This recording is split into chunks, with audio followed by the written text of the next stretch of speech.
Fired up. J State fired up. Hey, fired up.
What's happening? What it do? What's cracking? What's popping? What it is? What it was? What it could be?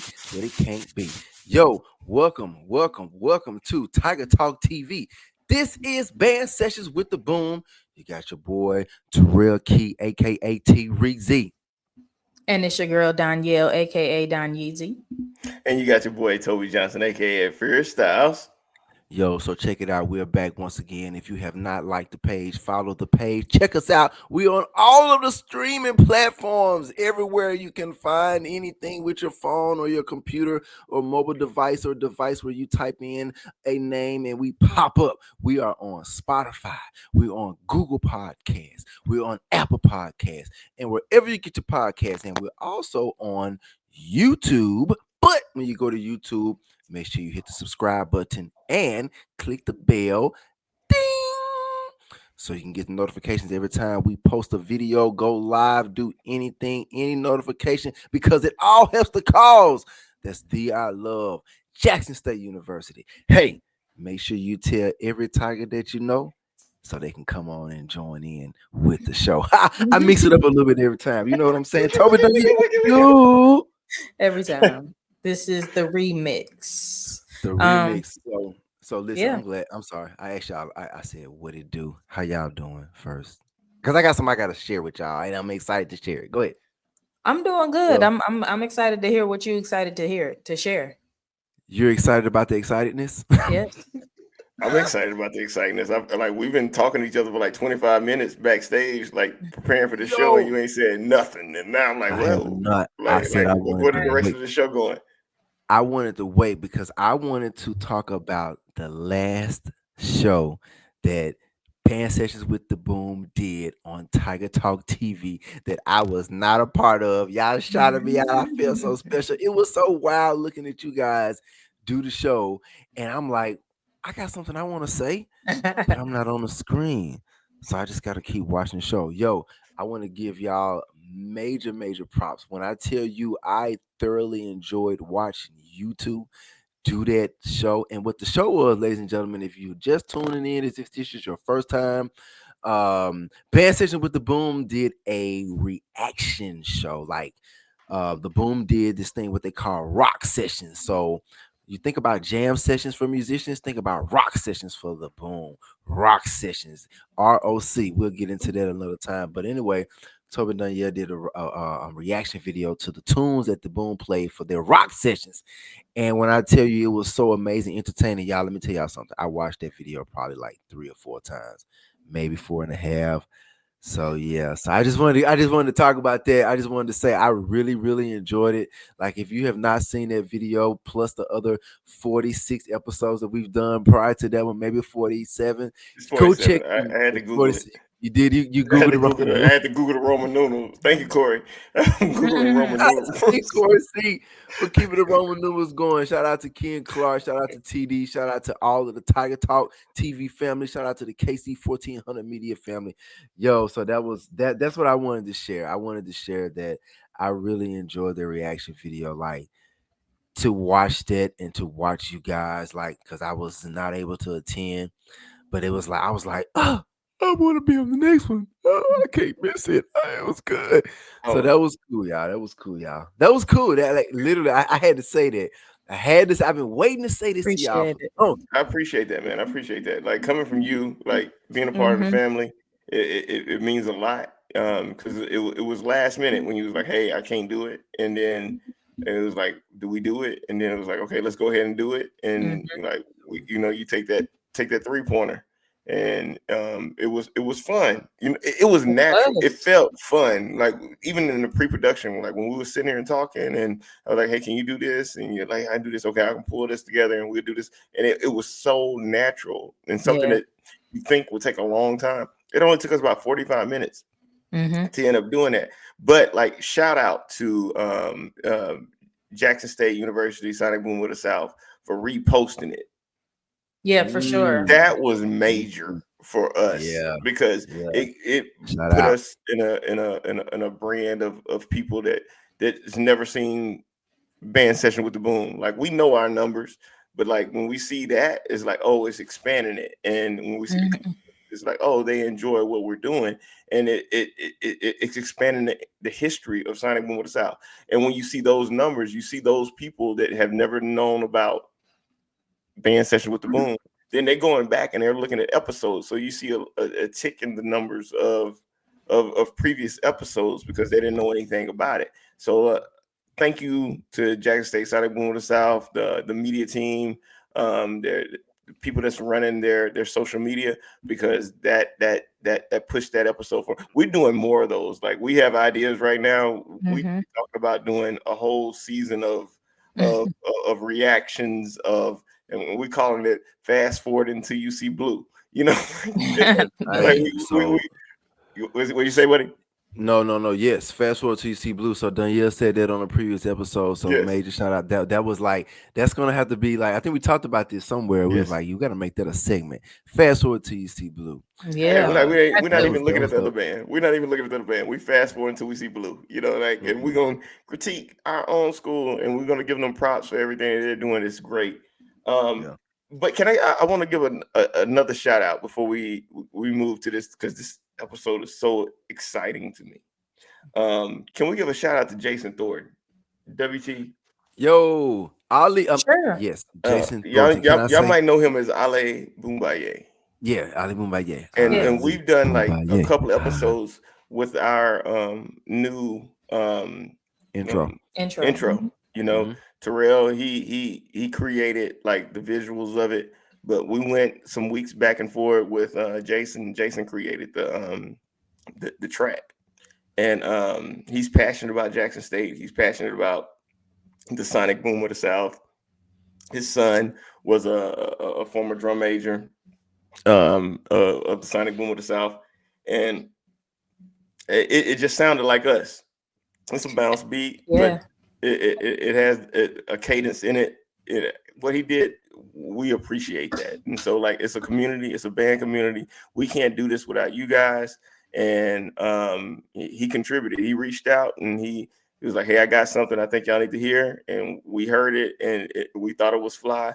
And we're just trying to do what we can do within the community. So thank you guys for always contributing. Um, Remember to go ahead and contribute to the Sonic Boom Alumni Association. We talked about that within our last pod.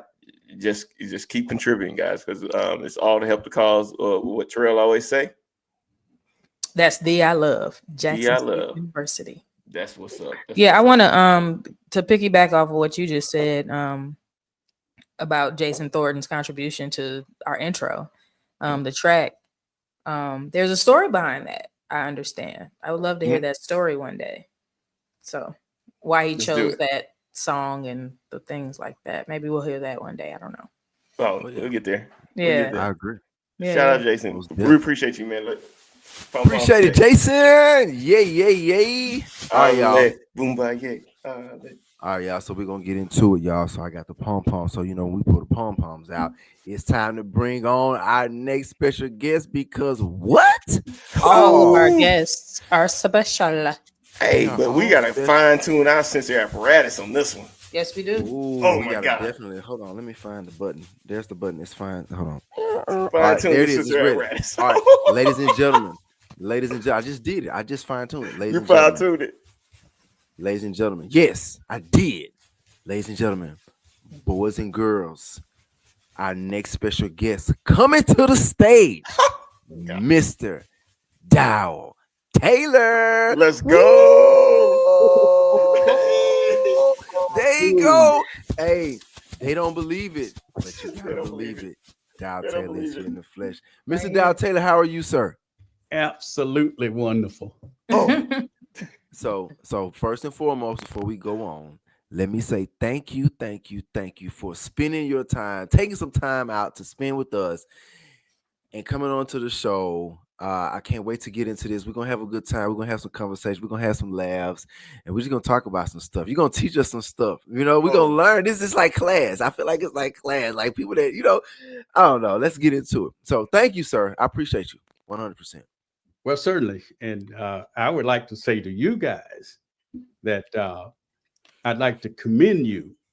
I'd like to commend you for your thoughtfulness in making the decision to memorialize the Boom's very important history in a manner and a platform considered to be virtually indestructible. You know Although what?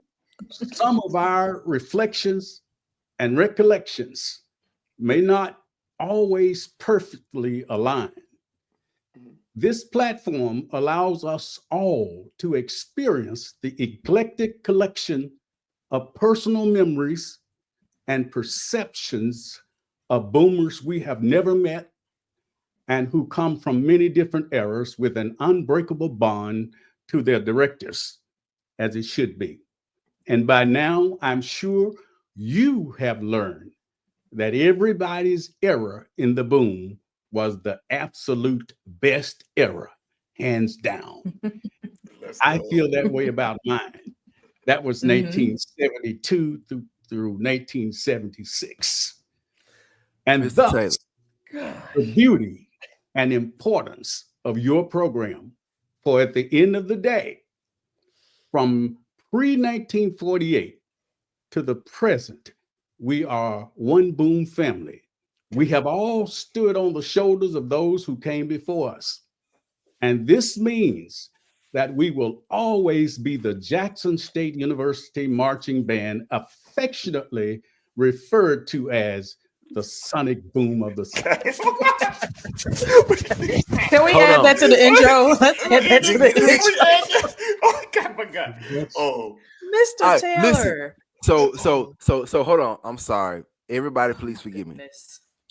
When we have people come on to the show, we don't know what kind of vibe, what kind of energy, what kind of spirit they're going to bring amongst us. Because not only are we talking to our viewers and the people that are logging onto our platform, you're talking to us. Our guests are talking to us, and we're talking to our guests, and we're having a conversation.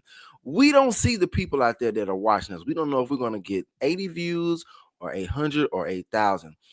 However, Mr. Taylor, you just listening to you say that, it sounded like something that needs to be on the microphone at the vet at every game. Like, you know how we used to hear, oh, Jimmy James, he was the voice and just the words, just it was something about that moment. Like I was like, why am I speaking? I cannot interrupt this man. I'm sorry. So you just kind of changed the whole trajectory of where we he were did. going He with did. this. I'm sorry But about I'm glad you No, did. it's great. Thank you It's I'm great. so much Like for glad you that. you did. brought Thank you. tears. Like I'm like Yeah. crying right now because the vision that we had Too at the early. beginning of this is trying to get, This is too early. just to get our history on, we call it on wax. We just want to get it on wax. So like it can live beyond all of us. And to hear what you said and appreciation behind that is just it's crazy to me. So like when we got on, I like fine tune your sensory apparatus because this is you. And I don't know if you remember, Danielle and I started off at Jackson State as a music major, and Danielle and I, So we did were I. both, yeah, we were both, I don't remember if it was Monday, Wednesday, Friday. I think it was a Tuesday, Thursday, where we had sight singing and ear training with you like at 8 o'clock in the morning. And this was our crab freshman year. And you were not the director of bands at Jackson State at that time. It was 1998. But we knew who you were. And you walked into the room with this distinction and this proper manner. And it was something that we all admired, you know, myself, Carlton Williams, Curtis Luckett, like all these people that are band directors within the city of Jackson and across the country. It was all of us in that room, and you would spend the first 5-10 minutes, you know, just speaking life into us. Like, you're gonna be okay, you're gonna make it, you know, just chill out. This right here, what you're going through is going to help you get through life, because there are going to be things that are harder, but because you know you went through this, you know you're going to be able to get through anything. And I don't know if you didn't know what you were doing was important. It was so important and impactful to all of our lives. So now I'm going to get away from that, and I want to go ahead and get back to like the point of our show. Mr. Taylor, you have impacted the sonic boom of the South in many different ways. Dog Team, being a band director in 3 different eras, like that's Taylor Swift stuff. So can you tell us your boom story? Like you're not going to be able to tell us your boom story within a small window, but like if you can micro that and tell us your boom story. Like, how did you come to know about the sonic boom of the South, getting in, the things that you've done within it? And I'm going to go ahead and throw something out there. I need to know the story of Get Ready. I got you know, one too. I need a story too. I need the story. We need that story. And but you know, impactful, like we need to know like your story of your boom story. That's what we call it, your boom story. You know, most people's boom stories, you know, it's 4 years. Yours is a generation, a couple of generations. So can you share that with us, please? Well, my boom story goes back to actually 7th, 8th, 9th grade. That's where my boom story started. It was an association with directors who graduated from Jackson State University and who happened to be my directors at Power Junior High.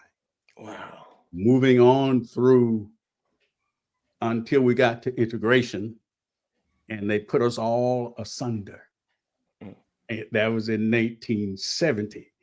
My association, this is pre-Jackson State, but leading up to that, I had an association with Louis Liddell.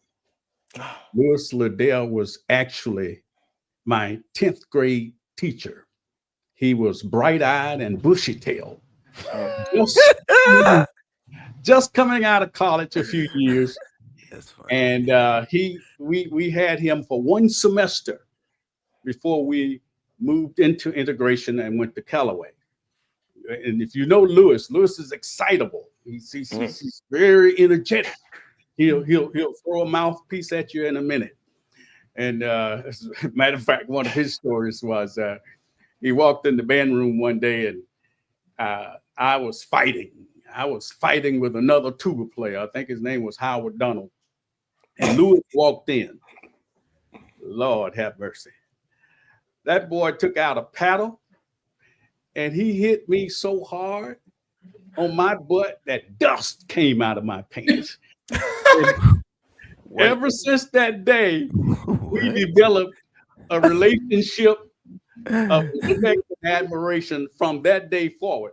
But how I became intimately associated with Jackson State was I was on my way to Northwest Junior College, had a full scholarship, and just happened to be walking through the Jackson Mall then parking lot, and I heard Jackson State's band outdoors performing a Prof Davis's arrangement of shaft.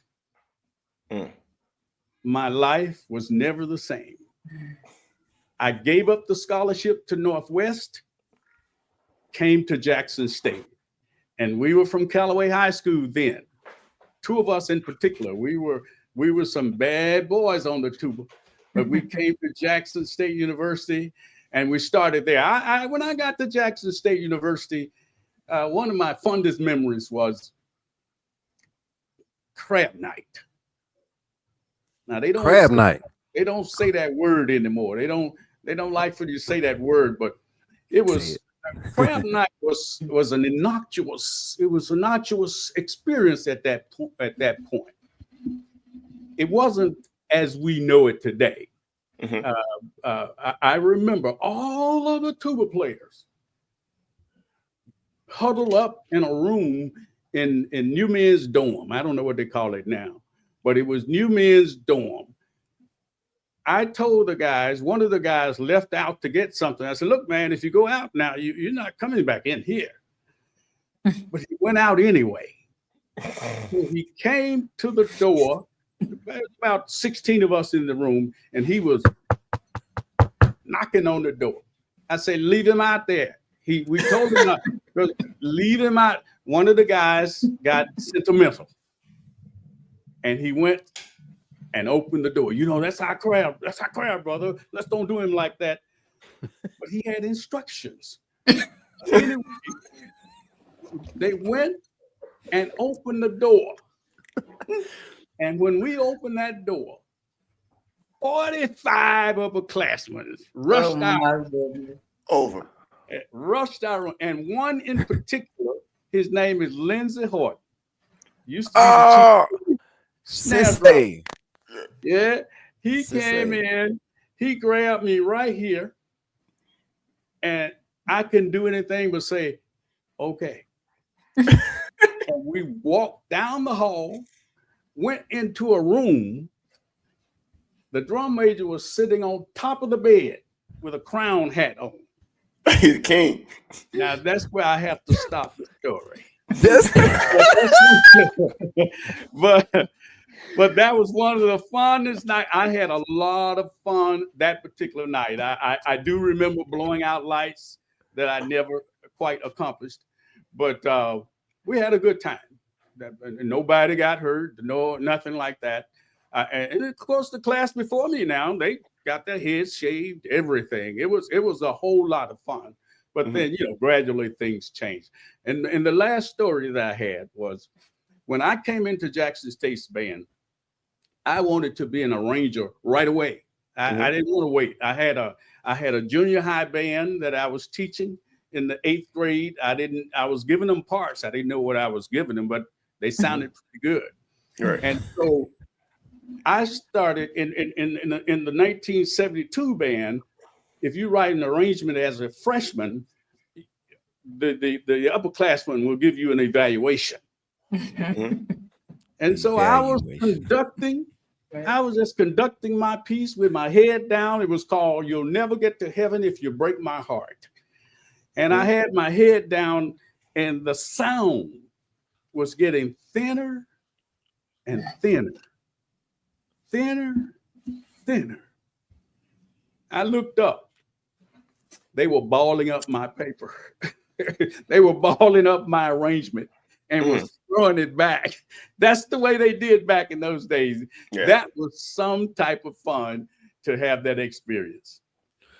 So when you say fun, you say it fun, like to hear those stories. I'm sure there was some. I'm sure fun is subjective, to a lot of people. But when I hear these stories, and I'm sure there are many more stories just like those or different stories. When I hear a story like that, we're talking about what, 73? Because you got to Jackson State in 72. So we talking 73, 74. Yep.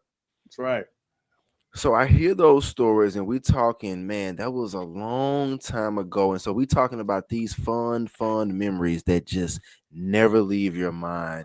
And to be able to just recall these, that has to be a blessing, because like we talking about the best part of your life. That had to have been the best part of your life? We talking 72, 73, 74, 75, like that was like your induction. Like you said you had already been watching the band, you were already a fan of the band, and then here come with the 70s and with 72, and you jump in and now you're in there. Like I can only imagine what they're like. I wish there was a camcorder or a camera back then, or a camera phone, something that could record some of those moments that you guys had. Yeah. Me too. Because with my aggressiveness, it led to me arranging some tunes that the band still plays today, and I wrote some of those tunes in undergrad. Wow. For instance, Spirit. Yep. I wrote Spirit in undergrad, Wow. and the Getaway. I wrote Getaway in undergrad. Now somebody took it later, rearranged it, and represented it. But once an arranger writes his tunes, he leaves his mark. That's the rule. And That's the rule. That's the rule. That's the rule. Yeah. That's the rule. There we go. But I applaud it. I applaud Yes. when these guys take my old stuff and bring them up to current stature. That's really, really nice for me. But I left a lot of those tunes. And somebody asked me about Get Ready. Are you ready for that now? Yes, let's go. Let's talk about it. Let's go. Get Ready was absolutely the tune that I marched on. We played Get Ready when I was in the band. So when I took the band over as director of bands in 84, around 86, I started digging into the fabric of the band, trying to determine who was doing what, who was faking, and who was impersonating. So what we did was we had them to stand up and play Get Ready one by one. And what I heard floored me. What I heard was about 5 different arrangements of Get Ready within a section, within the trumpets, within the trombones. And trumpets, they had the melody back then. And so that shouldn't be any whatever. But then I found out the parts had been misplaced. All of the parts. We knew it. We knew the song. So we thought we did. We knew the song from memory. So the parts were misplaced. So at that point, I was not a fan of you doing your own thing in band. We do it as one. Right. And so at 87, I took that arrangement, rearranged it in 1987. The original arrangement was written by John Paul Jones. Right. I took his arrangement, rearranged it, updated. And not too long ago, I told Rod, I said, Rod, now, as time moves on, things change. If you ever feel the need to rearrange any of my music, please do.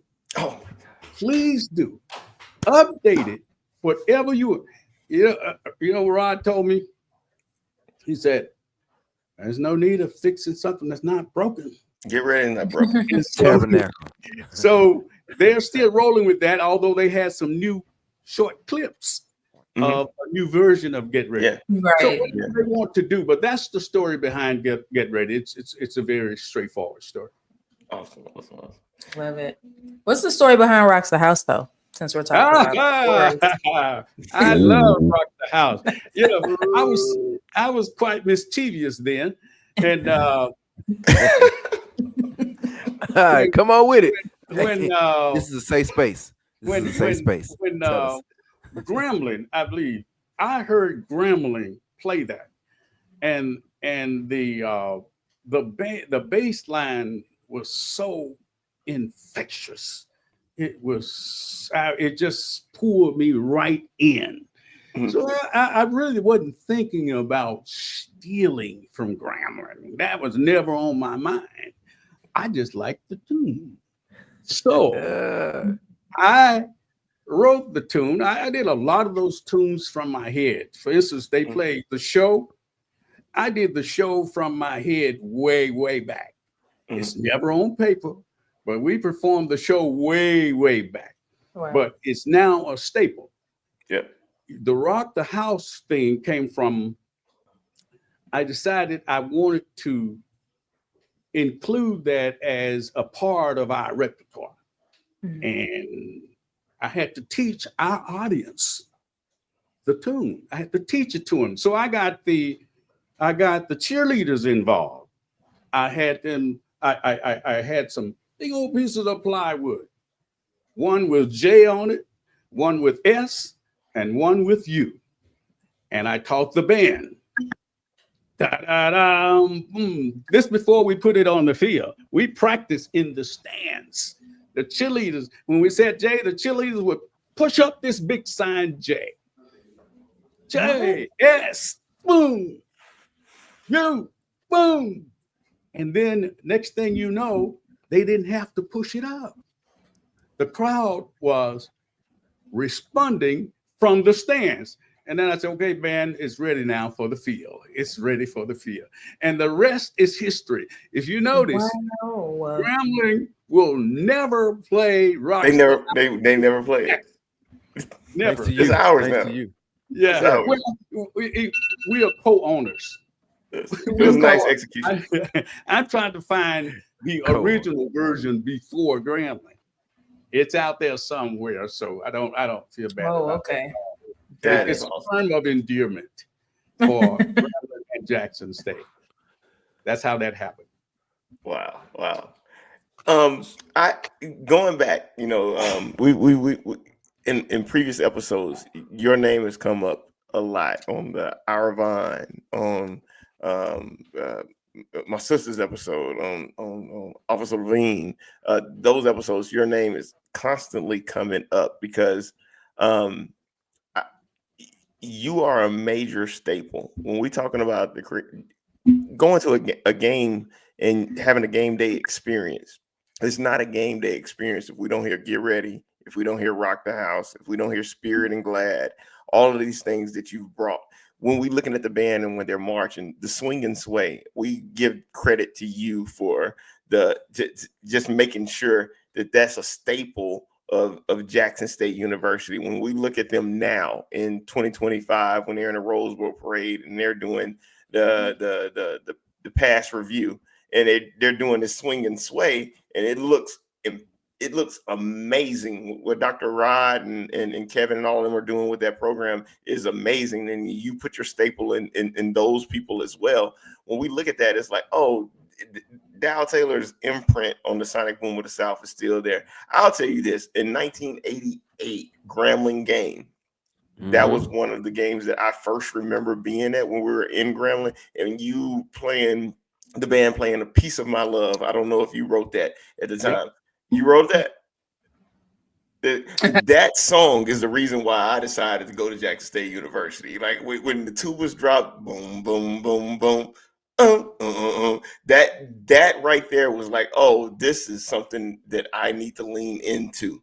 But talking to my sister and things like that, she remember an episode where I don't know if you wrote it, Cold Hearted Snake in 89, 90, Paula Abdul tune. And you would go through every individual in the boom and tell them to play the run. Let's see what you got. Let's see what you got. And it was a lot of people in there that could not play the run, But on Saturday, the run was perfect. Yeah, that run was a dagger for a whole lot of students. Students. How did you come up with, how do you hear it, one, as an arranger, and then teach it, but hold students accountable for reaching your vision? Well, the main thing about it is you have to be able to dissect the run, and you have to understand the nature of the instruments. When the listener hears the run, the listener thinks that the run is one continuous run. But in actuality, you cannot expect the trombone player to play that run like a trumpet player. Mhm. You're dealing with Bass versus slides. Some of them can do it, but most of them can't. So some of them would play like if you have dot dot dot dot. Some of them would play dot dot, and then the other would get dot dot, and then you go on like that. But a person like a trumpet player or a clarinetist or a woodwind, they should be able to play all of those runs. No notes missed, none. And so there's only one way to do that. Is number one. It's not like I'm going to say, okay, I love you. You can't do it. So you still my little baby. That's not going to happen. That's funny. You're going to have to play the run. And so most of the times they come up with that. And then and let me say this. I had some hell of assistants. With Paul Adams. I put Paul over the sound of the band. I put him over the sound of the band. And Paul, those who worked under Mr. Adams, you all know he was very meticulous. Yes. Yes. One day Yes.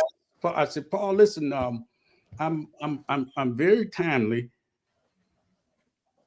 If you will go down and teach this song at 6:00, I'm coming down at 6:30, and we're going to be heading out. I got down at 6:30. Paul was on the second eighth note. The second eighth note. I say, Mr. Adams, we have to do a whole show. And so, but as a result, the van was clean. Now let me just take a little jump back to Swing and Sway. All right. I would be derelict if I would not give props to Harold Halton. Mm-hmm. Harold Halton actually started all of this. Harold Halton is at the root of just about everything we are doing today. And right before I came, he had sort of changed the band to a more conformed and refined way of marching. But prior to that, Swing and Sway, Edward Duplessis, Swing and Sway, all of that stuff, we were working as one team. And let me tell you something, we had a hell of a team with those guys. That was the old guys. You ever heard of the name Joe Goree? Uh-huh. Mm-hmm. Joe Goree was one of my first assistants, and he was tough. But I came under Harold, and Harold taught me just about everything I know. Mm. And if he had come along during the social media era, he would have been a giant.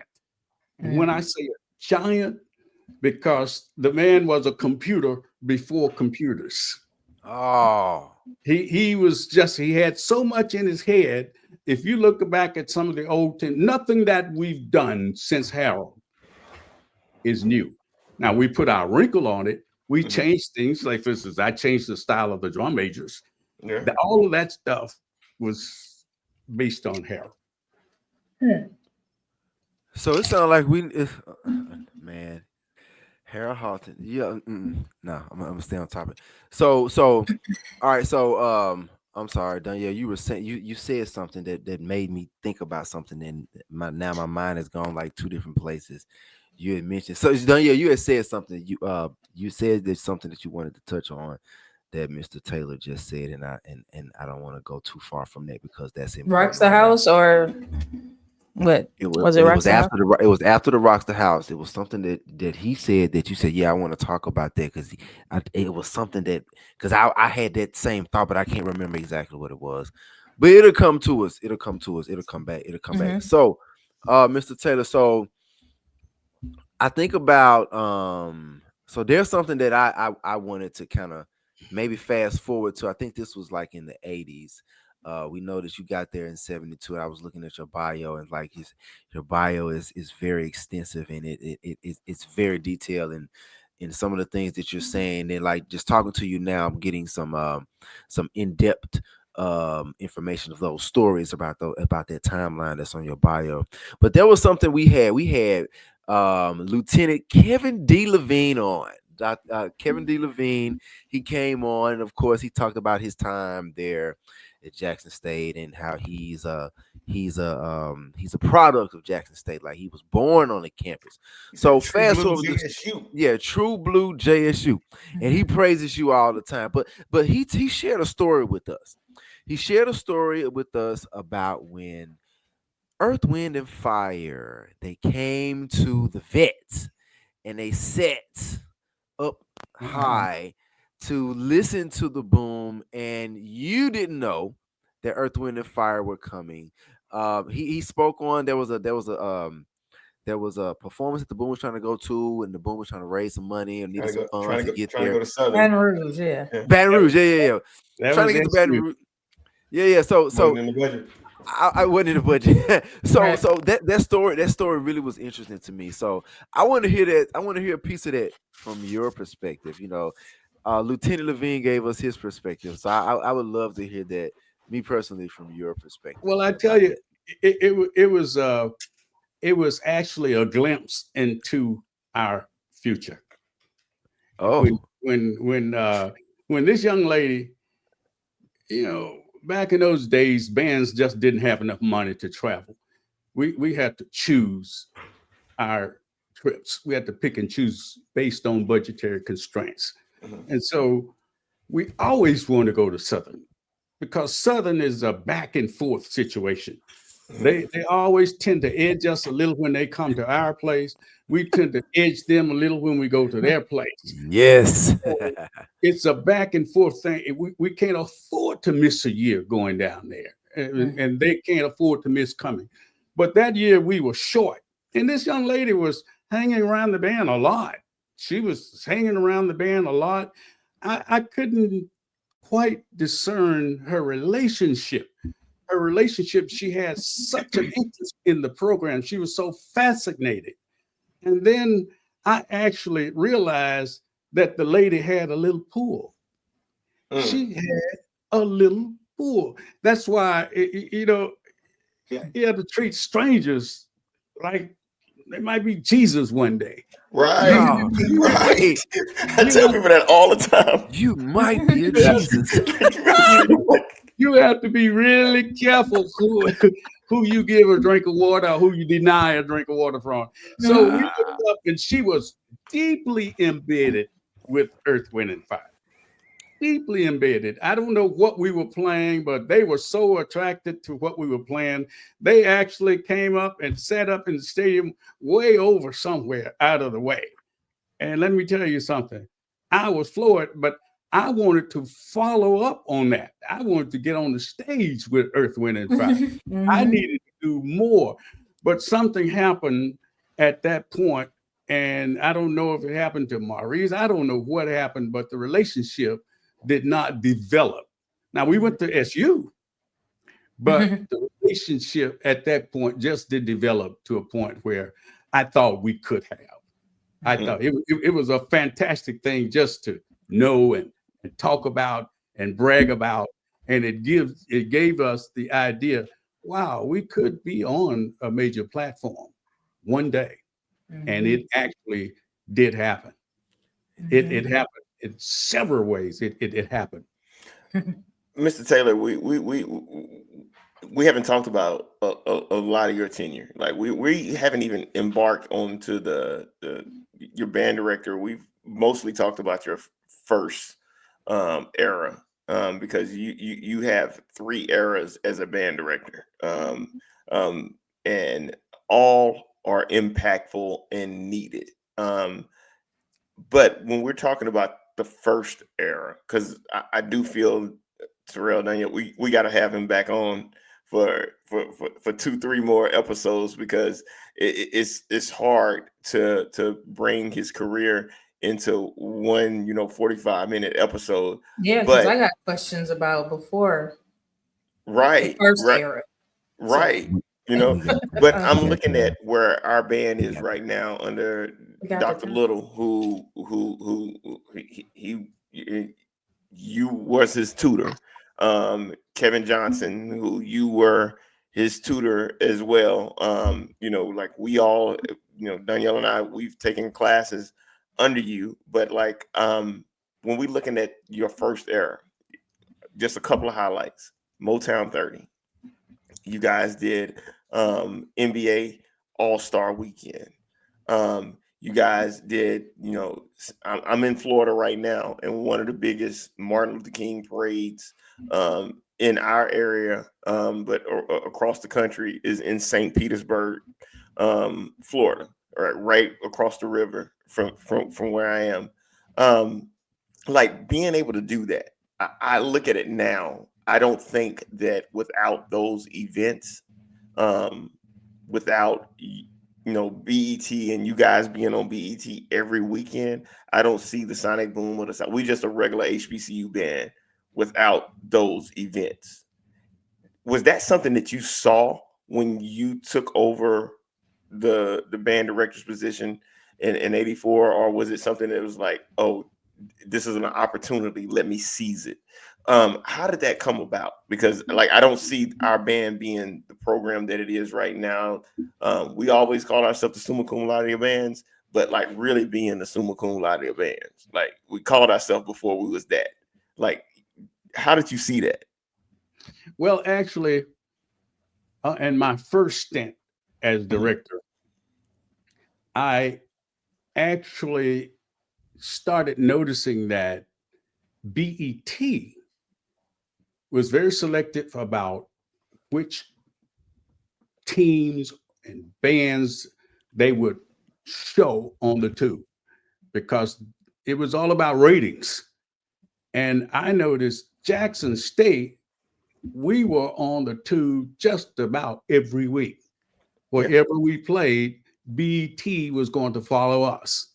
And so that was in my head that perhaps we're on to something because I changed the style of the band quite a bit when I first came. And I did that intentionally, especially in '84. People don't even know that Jackson State University Marching Band has already executed core style drills, expansion, arcs, curves, curvilinear formations. Jackson State has done that from '84 to '86. I stayed away from Tiger Run On just a bit. We could get away with it then. And by the time we came back to it, it was like, wow, where have you all been? But I noticed that people were very attracted to this highly energetic. The drum majors used to march military bearing. James Berry came along, changed the whole style to very exciting, and people were attracted to that. So when we got invited to Motown, people don't know this story. When we got invited to Motown, it was because of BET and our exposure on BET. But they were looking at 4 or 5 bands to do that Michael Jackson, that Motown review.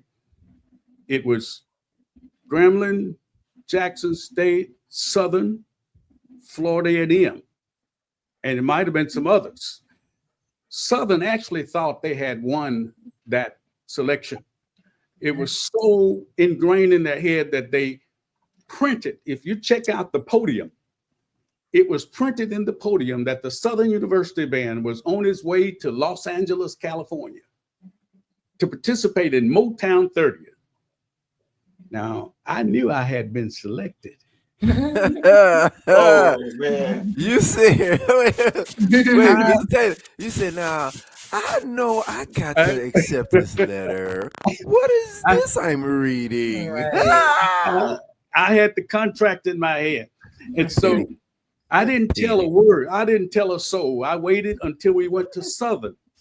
In 1990, that was one of my best shows. And right before Dr. James what did he say? He said, ladies and gentlemen, tonight we are on our way to Los Angeles, California. Oh, Dr. James. And Pedagogy. I put my hand See? on Southern's band director's shoulder, and I told him that. I said, listen, it won't hurt long. It won't hurt. You know, with Pedagogy. Pedagogy. we played a like mess. that a lot. You And a then mess. we played, and that's when we did Do What You Wanna, took out umbrellas and the whole work on that night. But I always thought we would get to that point based on what had happened, and then NBA came as a result of that. The same person that invited the band to Motown was the same person that invited the band to NAACP Image Awards. Suzanne DePass. That same person. We did that in 90, and they say we need to have that band back. Wow. And that's what that was all about. Love that. All of these stories from the past, they are now connecting. They're connecting. Like we Toby, we marched in the band and we heard about these things, or we saw these things on whatever television was in front of us. We didn't have the phones and we didn't have the internet for real like that, but we saw and we heard about these things, Mr. Taylor. And it was kind of like, we'll go to practice and somebody will say, well, yeah, Mr. Taylor, blah, blah, blah, blah, blah. And then somebody else will say, yeah, he did X, Y, and Z and X, Y, and Z. And so we listening and we like, huh? He did what? So then life goes on, the story continues, and then we learn more things. And now here we are today in 2025 hearing this. Danielle, you said you had a question, and I feel like, and I could be wrong, I feel like Danielle's question was like a tie-in to where we are, because I think you said, I'm still trying to pull that out. It was something that you said, Danielle, but it was like, it was the perfect stream. Do you remember? Was it something I said or that Mr. Taylor said? Yes, it was something that you said you had a question, because we were talking about something and you said, yeah, I got a question about that, because we were talking about time and it's not enough time and do this, but you said you had a question about something. You don't remember because you would have said and then you were like, we don't have time, and I was like, we have time. Yes, we have time. Yes. Darn, I don't remember. I can't. It was probably the second era. Yeah, it was probably era. I don't know if it was with respect to Rocks the House or not. It's the second era. How did that second era happen? Like, yeah, that's great. It was one of those things where I remember being in your class and it was like, okay, his era is done, but it was something that we all respected because of what you put into the program. And so, like, how did that happen? Like, I'm just gonna stop there. How did it? Like, okay, yeah, you know what? I think I can do this again. Can I speak to that? I can do this again. Before I have more to give. I'm sorry, Danielle. It was so, like you said, we of course admired and like revered that. The Dowell Taylor was our, like, sight singing and ear training is one of the, I think, most impactful courses I took. Yeah, for sure. Me too. You know what I mean? While a music major. And like to this day, I always think about that training, why I hear certain things and why I can, aside from that though, that's not what I wanted to talk about. What was it about? No, I forgot again because I went off on another tangent. Didn't. I did. Listen, so many things. It's so many things because I have this list of questions. I'm so glad that's happening because you are about 25, 30 years younger than I am. Right, and super forgetful. It's so many. There's so many questions. You shady as a mug. Right. Y'all so much younger than me. I hate that you said what you just said because, like, you're right. Like, sight singing and ear training changed my life as far as like listening to music. Like, because I didn't go to a performing arts high school. And so when I went into as a music major, like it was all brand new. And you're in the classroom with a whole bunch of students that did, they already took, theory and sight singing and stuff like. So like when you play like a 3-chord harmony, and I had to call that out. You know, I was in the practice room with Carlton trying to figure that stuff out. But now, as an adult, when I listen to music and it sucks for my kids, I'm like, did you hear that? Did you hear that? Did you hear that call and answer? Did you hear that? Did you hear that augmented fifth? You know, they don't know, and I'm not even abused. I didn't blast the music, and they're like, "What's an augmented fifth?" I was like, I don't know. Dowell Taylor taught me. What is he? I love it. Ah, I think what it was having students, right? Students that were in the band, and you would speak to us. Like Toby said, you would speak life to us. You would ask us, you know, like what's, you know, or talk to us even about, you know, maybe the Saturday game, you know, the previous Saturday, or you would talk to us about what was going on, and, you know, get our own feedback on what we did, you know, the previous Saturday or the previous weekend. I didn't mean to cut off what Toby's question was, but I think it kind of ties in. I guess how being at the university and with such close proximity to the band, and being a professor of students in the current band, like what that was like. Well, actually, it was gratifying. And it was gratifying because I had the coveted opportunity to sit back, watch the performances, respect the hard work, respect what the directors were doing. I know what it took. I know what it took to produce whatever they produced. And the beauty for me was to be able to get up and go home after the game. yeah. I didn't have to watch the students on the buses. I didn't have to line them up out on the field. I didn't have to tell the tubers, get your butts back over here in line. I didn't have to tell War and Thunder, it's over. So it was a lot of appreciation for what they were doing. And let me tell you something, I have a lot of respect for the directors who have come through the program, every last one, because they've all done a phenomenal job. Everybody was different. Everybody has their own approaches, their own techniques or whatever, their own experiences, but they have kept the sonic boom afloat, and it has continued to shine. And that's one of my greatest experiences being a teacher. Now, keep in mind, I stayed away from band for 20 years. Had no intention of coming back to band. When I was through. Coming back in 2012, for me, was a fluke because I was actually the chair of the search committee. And we went through the complete process. Please don't ask me to go into that. But we went through the complete process. And at the end of the process, the president, she said, we want you to come back. Now, you could imagine what a shock that was to me. So I had to evaluate, because whatever I do, I give my all.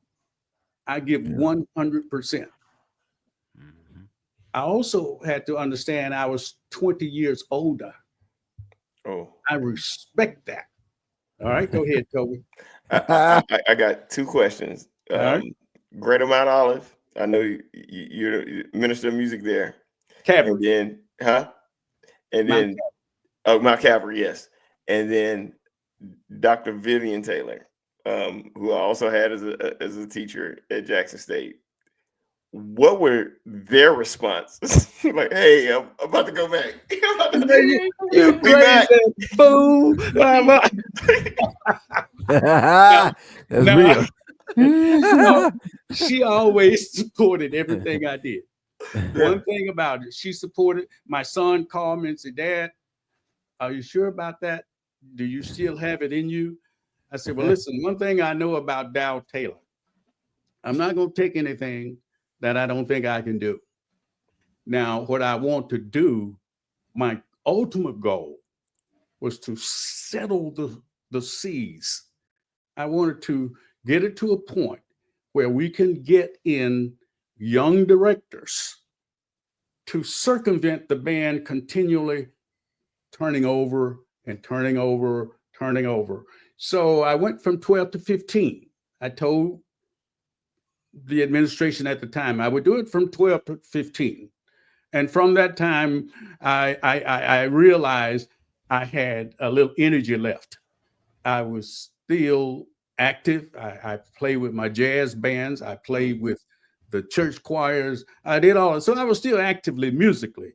Only one thing I misjudged when I came back in 12. And that was the temperature of the sun for those spring games. What? I went out there without a cap on. The blue and white game, boy. And let me tell you, I got sunburned that day.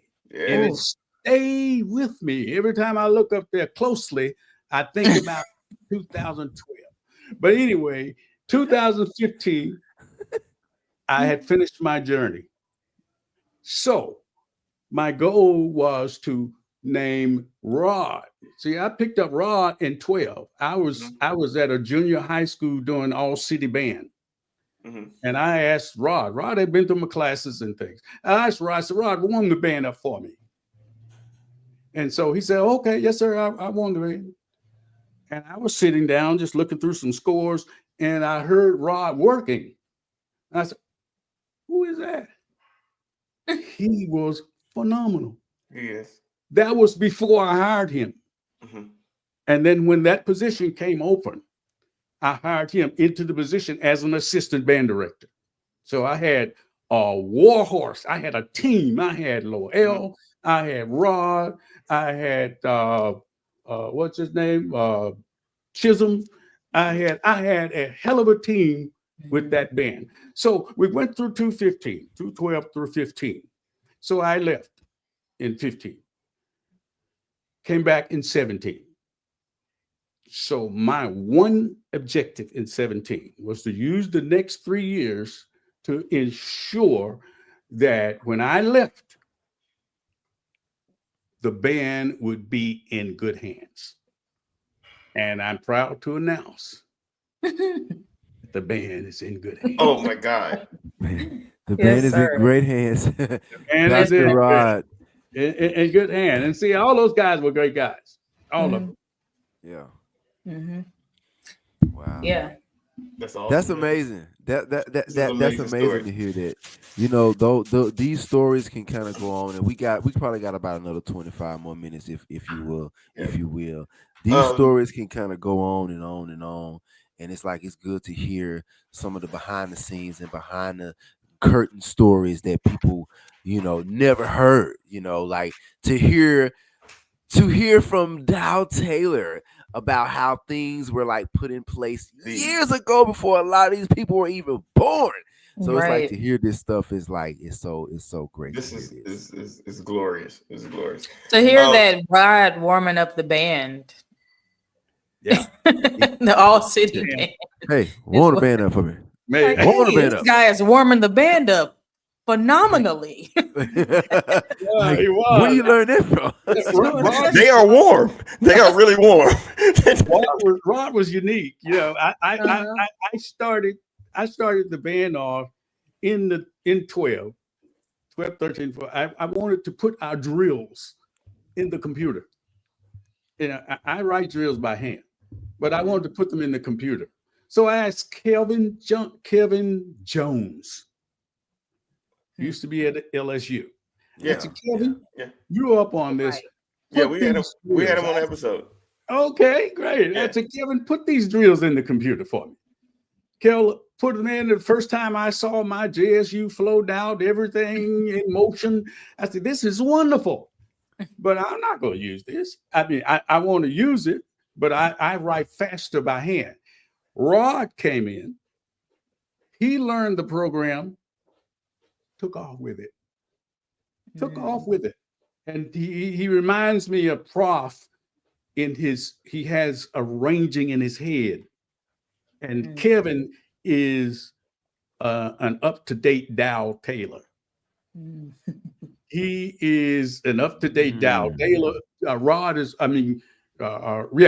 more like Prof was. He had so much going in his head. I told him to write an arrangement for me in the heavyweight division of the Honda. I said, Rod, I want Georgia fanfare. And he wrote that fanfare. I said, Rod, I love that. But at this stage, I want you to put the trumpets up an octave higher. He came back with it the next day, changed out. I mean, when I say he was on it, he was on it. All of those guys were on it, but Rock was unique. Love it. Love it. It makes sense. I have so many questions, but I want to give you your flowers. It's a conflict because you're giving us so much about the history of the Sonic Boom of the South, and it's a beautiful story and the impact that you put into the Sonic Boom of the South and where we are right now currently, because the band directors that are holding it down, that are taking them to the Rose Bowl, that are putting them on the biggest stage in the Super Bowls and performing with Usher, you have played a major part in their matriculation and in their growth. It just makes so much sense. One, that it's coming from you, but also that someone that has laid so much of the historical foundation of the Sonic Boom of the South, of the game day experience at Jackson State University. It's not a game day experience. If I fly to Jackson State or I drive to Jackson State with my family for a homecoming or a regular game and I don't hear Spirit, I don't hear Get Ready, I don't hear Rocks the House, those type of things that came from the DT. If I don't see Dog Team doing DT in the shoe, it's not a part of the game day experience if that's not there. And those things would not exist if it wasn't for you. I appreciate everything that you've embedded into the product of the Jackson State University Sonic Boom of the South program. We call it pedagogy. And we say not pedagogy as far as the art of teaching, but being petty, as far as like being able to be better and be able to smile about being better to other programs. You know what I'm saying? You are a part of that pedagogy. When you put your hand around the shoulder of Southern's band director, that's like the truest form of pedagogy, when you know the answer of the question before the question is even asked. When the announcer announces at your home, your stadium, the ultimate pedagogy. So we appreciate that as alumnus, as people that marched in the boom, that didn't even march under you, but always admired you. You are great. And when I look at when I go back and I look at your bio, like, you've had several awards given to you from Jackson State University from being an alumnus. We're not there yet as a pod, but you know what?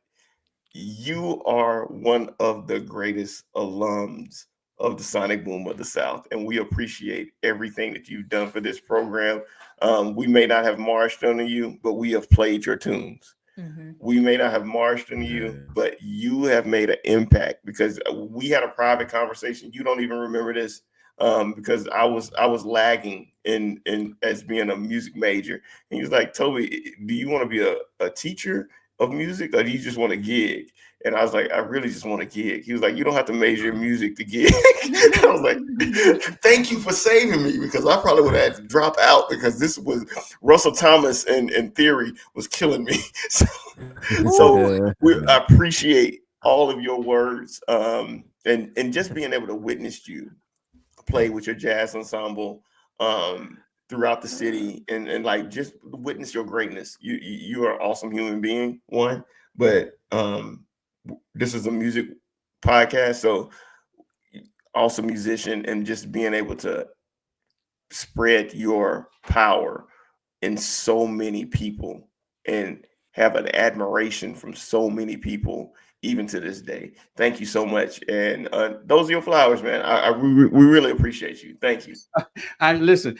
I'm very grateful for you saying that. And if you will allow me, I just have to make reference to the bloodline. Everybody needs to take note of the bloodline of Jackson State University's band directors.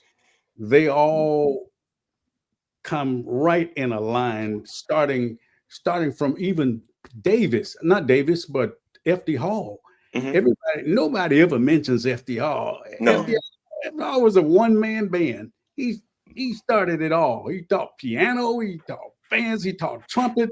Well, FD Hall, Kermit was FD Hall's student. Kermit Holly was FD Hall's student. Wow. Kermit had a band at Lanier that used to come over there to help Jackson State. But look at the bloodline. After Kermit, then you have Prof. Davis, who establishes everything. Now, that young man, Prof. Davis, he really influenced Harold Halton and myself. I used to watch him arrange music. And he influenced James Holden and all of those people. So Harold was Prof's student. I was Harold's student. Lewis, people don't know that Lewis studied under Prof and Harold. Wow. Lewis studied a little clarinet under Harold Halton. It wasn't long, but just a little. Just enough. When I left in 92, Lewis came. And then I came back, et cetera, et cetera. Then here's the bloodline again with Rod. And it goes on. It's something unique about that bloodline. It's very difficult for either one of us to take complete credit. I did what I did, and I did my best. But I'm telling you, it's the accumulative effect of everybody in that line. That's it. That's it. I'm glad you said that. That's beautiful.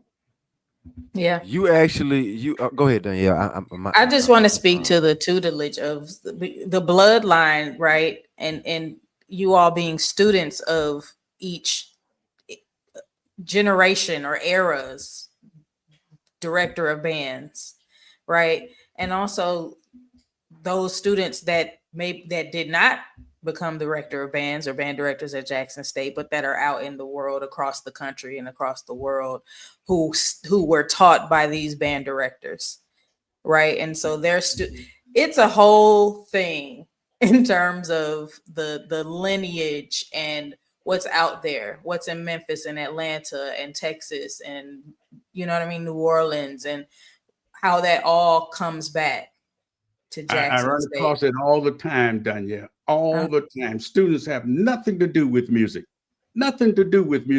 but the lessons they learned in music to complete a task in a timely manner, to be on time, to be disciplined, have a disciplinary attitude. All of those things can sort of spill over into your professions. They don't have to be music.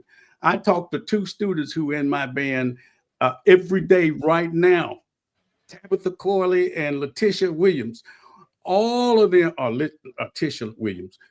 They had children in my band, but we stayed friends, and none of them are music majors.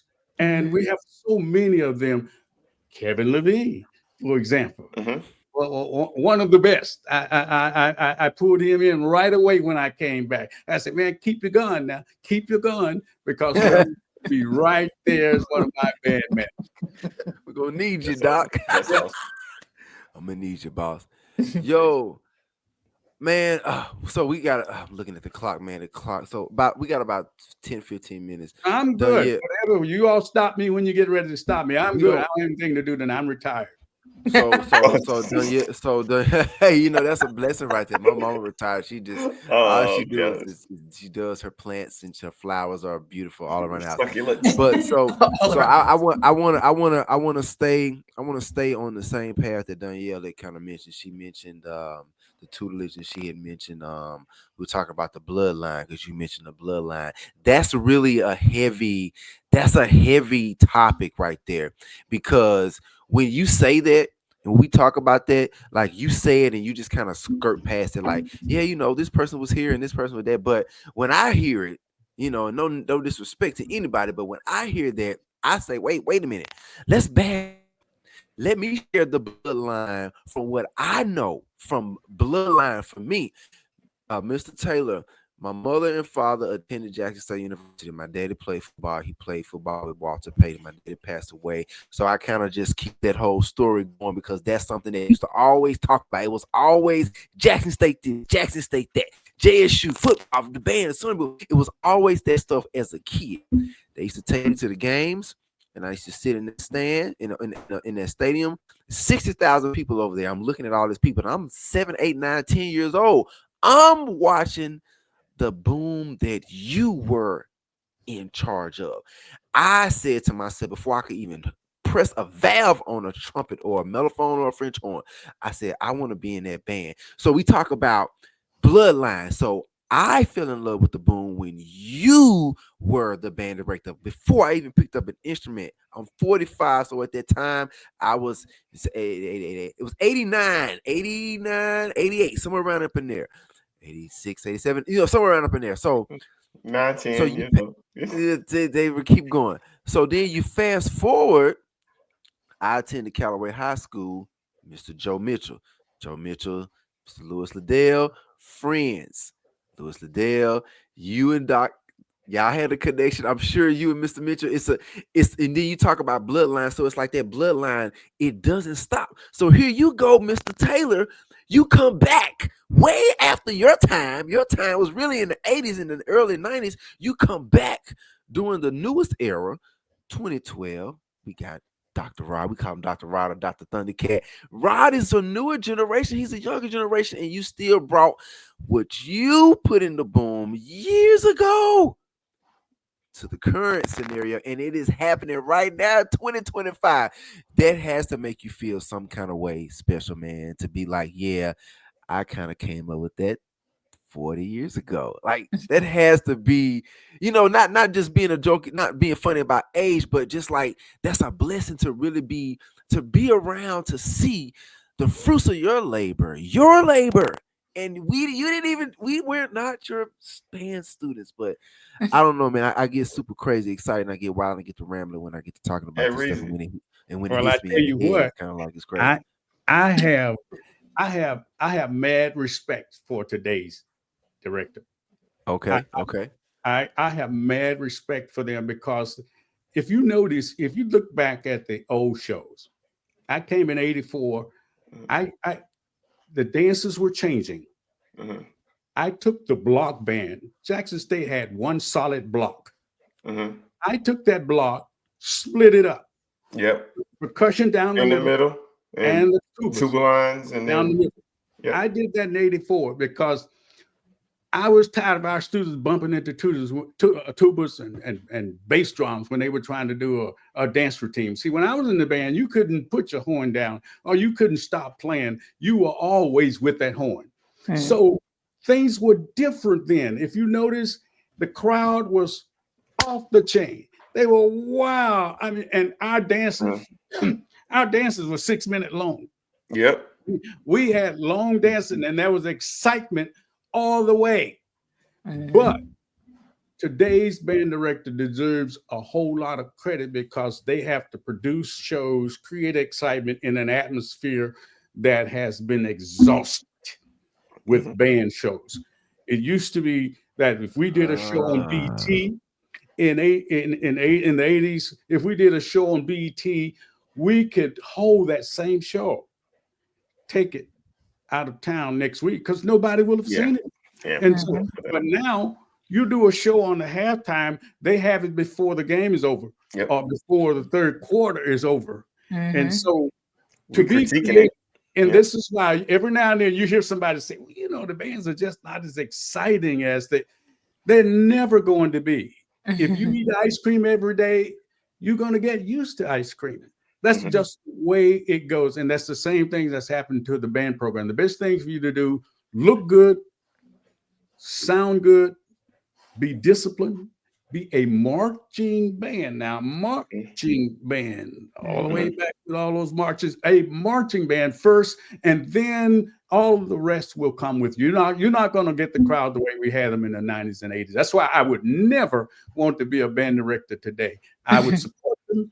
I just tell them, hey, y'all doing a great job. But nope, I'm done. Mr. Taylor, when you see the boom now, we've been on record. I know for me, the 23-24 Sonic Boom of the South is my favorite boom ever. I put them down as probably the best marching band ever. You know, against your Ohio States, your Michigan States.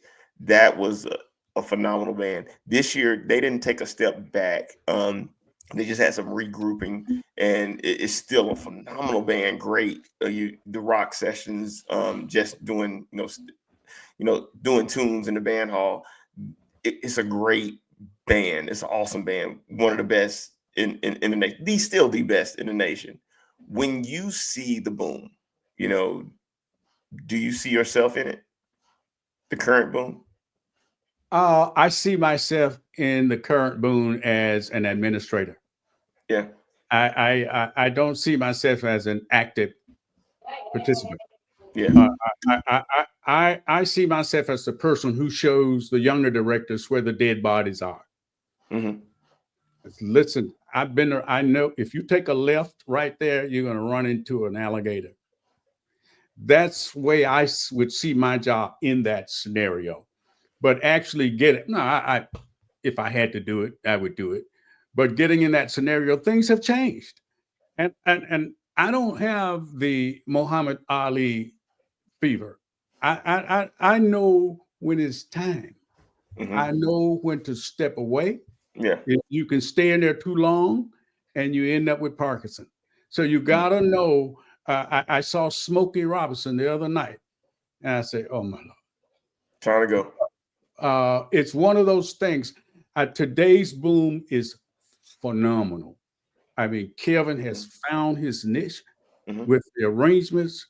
Rod has found his niche with show development and the overall presentation. First thing I listen for a marching band is how do you sound? How do you sound? I'm one of the judges. Matter of fact, I'm a chair, and we can't talk about that. I'm a chair for the ESPN Band of the Year. I'm one of the judges.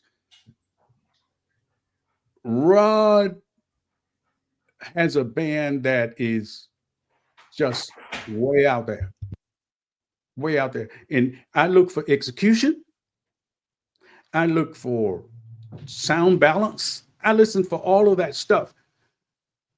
Then I look at all the other components. J sets, drum majors. We look at all of those things. And Rod was hitting on all cylinders. And let us not forget our J set directors and the historical aspect of this whole thing. Yeah. They came along. Had it not been for the J sets in 1971, 1970, it wouldn't have been the boom. Folks didn't want to see they wanted to see the J sets. Hey. Then the boom. But they were in there. Man, this has been amazing. We got a few more minutes. Got a question. My bad. Michael. Go ahead, D. No, I was saying that's the thrill of a billion eyes. With the J sets. I had a question that's pertaining more to the music technology program at Jackson State. Like the current band's use of technology is unprecedented, right? We were holding pieces of paper, you know what I mean, that were handwritten, you know what I mean, handwritten sheet music, and using chalkboards and you know what I mean, in our day. And today they're using iPads and screens and different things. My question is, what led you to wanting to develop a music technology program at Jackson State? Well, it actually had nothing to do with band. Actually, the technology that band directors use now to produce arrangements have crippled them musically. It has crippled them musically. Mm. I wrote music. We didn't have that. We wrote from the piano and the paper. Now, what did that mean? That meant that in order to write an arrangement, you had to know where every instrument was on the piano. You had to know what it sounded like when you hit an A above middle C on the horn. You had to know the tessitura. You had to know the ranges. You had to know their limitations and their capabilities. This is why you hear today all of these arrangements that go sky high. Because if you put it into the computer, everything sounds good in the computer. Mm-hmm. So they start putting it in there. It sounded great. They passed it out. And guess what? They Can't play played it. it. And the next thing you know, you had horns sounding like trumpets. You had baritones sounding like horns. And you had tubas sounding like baritones. Kent Kennan, who was the director who wrote the orchestration book, if he would wake up today and listen to some of the ranges that we use, he would start crying. But to the technology program, I know that there were a lot of people out there who wanted to produce music that had nothing to do with marching band. And they wanted to produce it in a synthetic manner. So I wanted to provide that opportunity and that platform for them to get in there and learn the music the way it's supposed to be learned. But you couldn't just come in there and say, I want to be a music tech major. You had to take theory classes, you had to take sight singing, and you needed to play an instrument. And we lost a lot of students because a lot of them came in wanting to play, but they didn't know how to play an instrument. Mm-hmm. So how could I have a student graduating and they don't know a major scale? Mm-hmm. That would make us look pretty badly. Pretty bad. But that's the purpose of the music technology. It's a 4-year degree program. We got accredited in 2009, and they're still doing it today. That's awesome. Love it. I love that. Here. Yeah, absolutely. That was my baby. That's your baby. Yes. That's your Yes. baby. I remember hearing about it and baby. being excited for the development of it and everything. Yeah. And now I know I have, people that I associate with who are graduates of the program. So it's amazing. Yeah. Yeah, we had a product of that, a graduate of that program on the show. He currently directing episodes for Charles Wilson. Yeah, Charles Wilson for. I remember Charles. Yeah, he's in Hollywood. He's Hollywood director now. Get out of here. Yeah, for a major show. Check out his episode. All American is the name of the TV show. Okay. And he's directed several episodes of that. And he shouted out the program, and then he ended up going to Savannah, Georgia for, I forgot the name of the School of Arts there. We gave you the basics at Jackson State, and then it was up to you to take it to the next level. Yeah, and he did it, man. He did it. We're so proud of him, and he's making the connection with other alumnus of Jackson State University. He's bringing them on now. So it's crazy how this thing works, and the Jackson State love, and what you talked about earlier, Terrell, doing the bloodline. The bloodline. That's right. That bloodline is some type of thing. Yes. Because I don't know, like the 4 years at Jackson State University I was there, I met the most talented people that I've ever met in my life. Mm-hmm. Like since I left, I haven't met that collaborative talent in one place. Remember Andre Delano? Yeah. Yes. Yeah. One of my best saxophone players. We drove to St. Louis to recruit him. Wow. And Russ Gunn. Wow. And I was surprised. They are heavy jazz players, but they wanted to march in the boom. At least 2 years. Love that. That's crazy. Yeah. That's crazy. Yeah. Mr. Taylor, we got about 10 more minutes, so we're gonna get ready to shut it down. But before we get to the 10-minute mark, or 10 or 15 minutes, I'm looking at the clock. Before we get to the 10-minute mark, I want to ask you, and we're not gonna go just yet, but before we go, do you have any shout outs, any parting words? Anything that you want to like just leave the people with, leave us with, leave the listeners with, just put out there in the atmosphere, just whatever's on your mind or what's on your heart. Whatever it is, because clearly you have you fit right into the pedagogy scenario where we talked about this. We'll have to tell you more about that another time. But I love it. Like, it is so fun. But do you have anything that you would like to share? Any parting words? Anything you want? Any shout outs or Well, that kind of one thing? of the things I would like to say is don't take life so seriously. Mm, It's only a fleeting moment. And just a few days ago, you were in the sandbox, spreading your wings, making a snowman. Yeah, I got some. And here we are now. I heard somebody say 40 something, did I? Well, we're 45. So, okay. So my Ish. point is Not yet. Not yet. is Almost. time is moving rapidly. It is. Don't spend too much time majoring in the minor Hey. Oh gosh! Ow! because again, life is so fleeting, and don't get so immersed into what you're doing that you don't realize that there are other things to do. Life will be over in a few minutes, and you don't want to look back and say, I should have, Mhm. I could have, I wanted to, but I didn't take time to do it. Make sure that you take care of your family. I mean, I got a lovely wife. I got a son who has a wife who gave me two beautiful grandchildren. Awesome. And look, they know they are spoiled. They don't get anything from me. I love it. My son often tell me, Dad, you didn't treat me like that when I was growing up. He wasn't a grandchild. I say, Right. listen, I don't have the stress. I started marching band when I was 23 years old.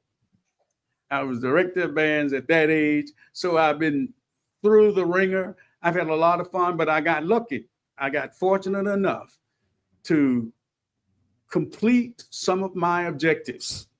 And don't try to continually create things to complete. Complete them. And then move on. Find some different things to do and enjoy life. Because in a few days from now, you're going to be sitting around, man, I need you to help me move over to this chair. Oh, I need you to help me get up here. Can you drive and take me to the store? And you're going to look back, what did you do in your life? That's real. That's real right there. I'm so glad you said that. So what you did was you did the exact same thing that Tobin Danielle said that you did for them when they were students in your class. Tuesday and Thursday You would mornings, teach- 8:00 in FD Hall of Music. And don't major in the minor is definitely one of those things. Don't major in the minor. Like, Like that's why I'm I'm like, gonna use that. I Hey, need look, it. Mr. Taylor. I need it. Mr. Taylor, Needed it. that's life lesson. Like you're literally you're speaking life into me. Like I'm listening to what you're saying, and some of those things I've heard before, some of them I've never heard, and all it does is it's a confirmation of how to just move, just live life, enjoy it the best way you can, because it's gonna be over soon. I got a question for you. What do your grandchildren call you? Come on, Pop. I hate to hear it.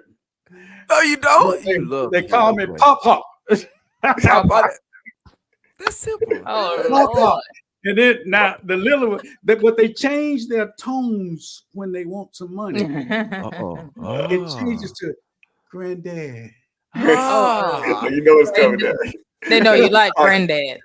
I always say, "What do you want? What do you want? What do you want?" Your Granddad. But they're some precious grandkids. I'd give them anything they want to, anything they want. I don't want to spoil them because I didn't spoil my son.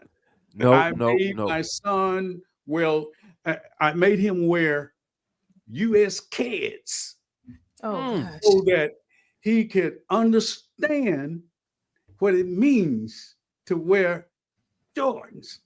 And I say, now, when you wear those out, you come back and talked to me. And he told me later, he said, Dad, I used to get on the bike and ride down the street and drag my feet. Trying to tear him up. To Tear 'em tear them up. up. Boy, Yeah, I did then I that. got a hole in my shoe. Oh, I need some more. Right. I bought him a Honda. It was barely running. I wanted him to learn how to fix cars. Yeah. And then I bought him a brand new car. And so those are life lessons. Yeah. Life lessons. So the lesson in this: teach your children life lessons. Give them a hoopty first so they can appreciate the hoopty. Then you can get something nice and fancy. Okay, you can get Learn how to power fix the windows on the hoopty. next. Learn how to You fix get the power hoopty. windows on the next one.